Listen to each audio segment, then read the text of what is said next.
May sasakit na naman ang mga bangs dahil matinding hulaan ang magaganap sa pagdating ng Masked Singer Pilipinas for its 3rd season.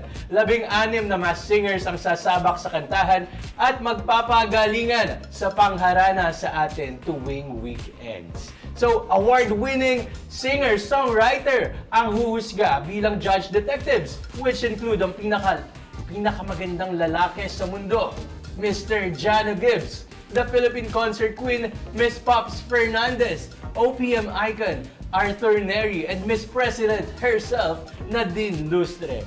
Susubukan nilang enjoyin ang kantahan kahit may kaunting challenge. Kahuhula kung sino ang celebrity singer behind the mask. At syempre, magbabalik din bilang host ang R&B international sensation na si Billy Crawford. Wow, kaabang-abang ating bagong season ng Masked Singer. At dahil may unmasking nang naganap, hindi na namin pinalagpas ang chance na makapagkwentuhan sa mga host ng Masked Singer Pilipinas. Tinanong namin kung papayag maging Masked Singer ang mga judge detectives. Ano sa tingin nyo ang naging sagot nila?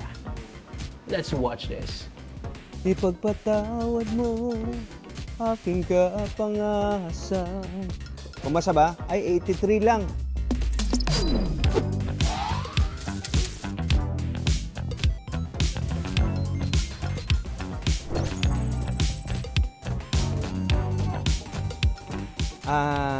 Maraming dapat abangan bukod sa gandang lalaki ko. Hindi, Naku, napakadami. Unang-una, napakasaya nitong programang to. Alam mo naman tayo, mga Pilipino, mahilig tayo sa mga singers and contests, diba? Inaabangan natin lahat yan.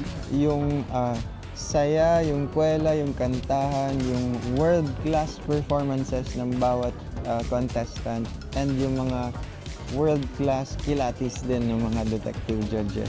2 elements. One is yung galing nila, technically, yung galing nila sa pagkanta. And second, yung huhulaan mo kung sino sila. Yun ang exciting part for us na detective judges. More than the quality of singing, yung huhulaan mo kung sino ba yung nasa loob. Nahirapan kami. Sila, as well as kami, hindi natin alam kung sino yung nagpe-perform. So habang ina-enjoy natin yung performance nila, curious pa rin tayong malaman kung sino nga ba yung nasa loob ng mask na yon. So it makes it very, very exciting kasi curious tayo, diba?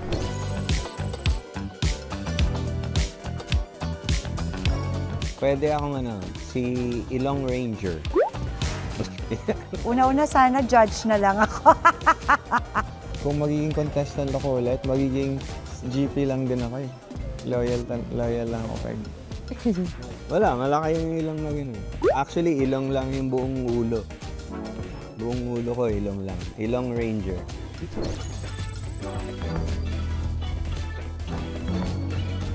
Spirit animal, uy. Well, yung kanina na lang, manok. Bird? Why? I get to fly. Hindi ko alam, pusa siguro. Hindi ako nagsasalita kung hindi ako kinakausap. Ganun ba yan? 100 ako dahil kanta ko yun. Ipagpatawad mo aking kapangasan. Binibini ko sana'y maintindihan. Bakit ngayon ka lang? Bakit ngayon kung kailangan aking puso mayroon ng laman? Take a little time, hey, see the butterflies calling.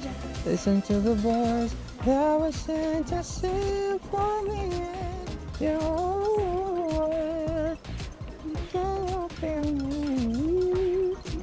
There's a rainbow always after the rain. Yun ba? Pumasa ba? Ay, 83 lang.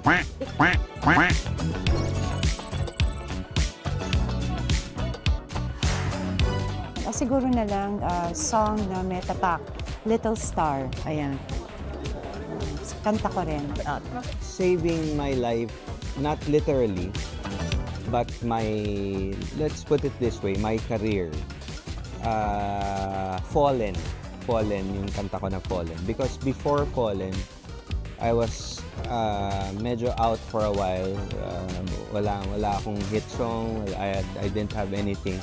When Fallen came in, parang naging revival of my career. Ayoko sabihin, I'm gatekeeping it. I listen to it every day still. So, yun. Sana ang dream ko na lang yung mahuhulaan ko ng tama.